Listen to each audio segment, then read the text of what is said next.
Au cours de cette plénière, une seule affaire était inscrite à l'ordre du jour, à savoir l'autorisation de la ratification du contrat de financement du projet d'accélération de la transformation numérique PATEN.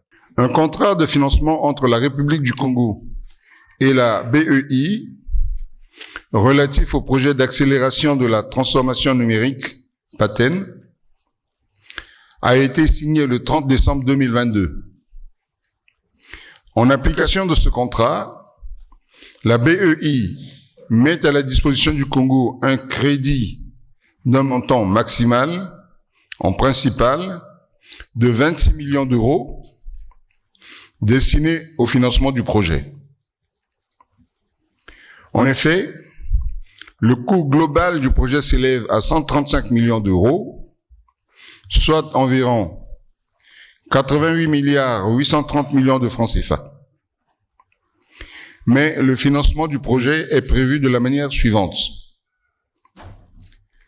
Les ressources indiquées en millions d'euros, le crédit de la BEI, c'est-à-dire le prêt, 26 millions d'euros, la subvention d'investissement de l'Union européenne, 10,3 millions d'euros, la subvention de l'Union européenne pour l'assistance technique, 4,1 millions d'euros, et la subvention de la Banque mondiale, 94,6 millions d'euros, soit un total de 135 millions d'euros. Pour sa part, le ministre en charge de l'économie numérique a rappelé les objectifs de ce projet. Le PATEN, justement, dans le cas du volet PATEN, il y a 136 localités rurales qui vont être connectées. On a lancé maintenant un appel d'offres restreint entre les trois opérateurs, c'est-à-dire Congo Télécom, MTN et Airtel, pour lancer la connectivité de 136 localités.